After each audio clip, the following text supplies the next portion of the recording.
Hey there.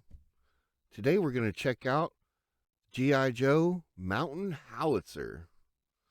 Um, it's uh, it's a pretty cool little mobile artillery piece.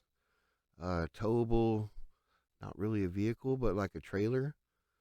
Um, I never had this as a kid. I didn't even know it existed when I was a kid, and as an adult, it was kind of hard for me to track one down. Um, I believe they made a bunch of them. It's just there's not that many out there on the marketplace, really. But it's a really cool world building accessory.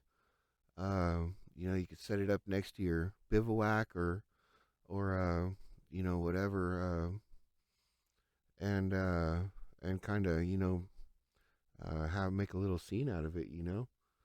Um, it's pretty close to scale as far as real world. Maybe a little bit smaller, but compared to the figures.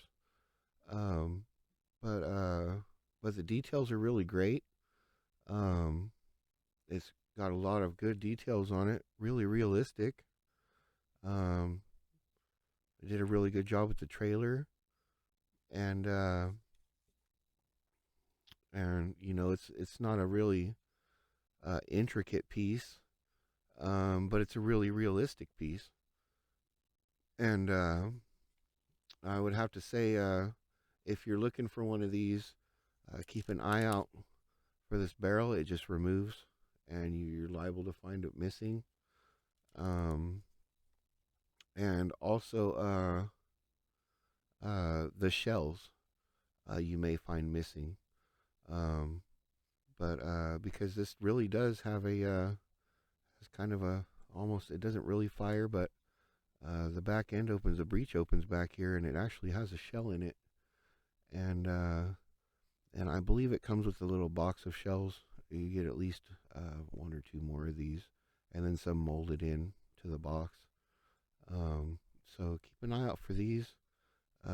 It's not necessary to have it if you're just going to display it, but it's kind of nice to have one at least in the breech. Kind of cool. Um, I believe in real life they generally ran these with a 3 to 5 man team. You would have a spotter.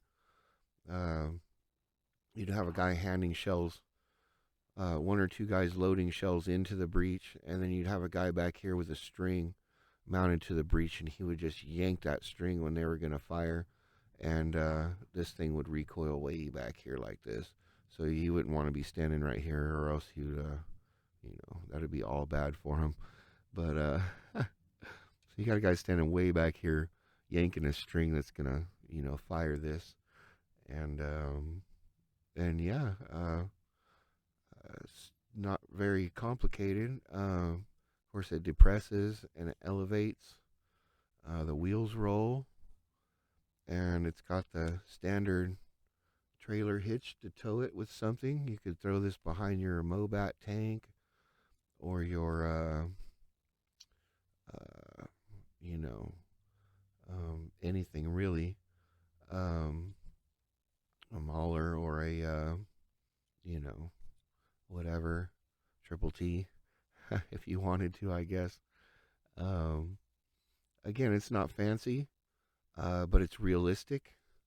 Um, these have been in use since, like World War II, through Vietnam, Afghanistan. They're still in use today, in one form or another.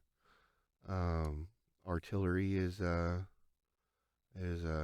commonplace in wars, both in the past and the present. And I think it's really cool. It displays really well. It photographs even better, and I kind of dig it. Um, Again, it's not too much of an action piece, as far as play value. This is more of a behind the lines thing. You're lobbing stuff in uh, onto the battlefield. Um, but Again, it's a kind of a world building device. um, and just makes your toy universe just that much bigger. Um, it's really cool that they built some close to real world things in the GI Joe universe. I know they had some pretty out there sci-fi type stuff, and this really kind of grounds it in reality. And yeah, I really dig it. Um, some good sculpting in here, some decent, work on the tires, and again, like I said, it's not very uh, complicated, um, but it is what it is, and you know what, I like it. Um, for a budget piece, um, this was like would sell as like a smaller vehicle, or like as one of the play sets, like the bivouac or something like that. Um, and so it was a low price point, um, and and I think it's cool. Um, Let me know what you think. I think it's great. Um, as far as in my opinion, it's top tier because it's so realistic. But if I had to give an honest opinion on it overall, I would say mid tier. Because it has limited play value. It's more of a set piece than an action adventure kind of playset, thing. It's more of a playset accessory, um, like the missile defense and stuff like that, kind of thing. But I do enjoy it. I think it's neat. Um, what do you guys think about it? Do you like it? Do you hate it? Do you have one? Do you want one? Let us know in the comments. We'll discuss. And um, yeah, that's about all I got today. But we'll catch you all next time on the next review. And you guys have a great day. All right.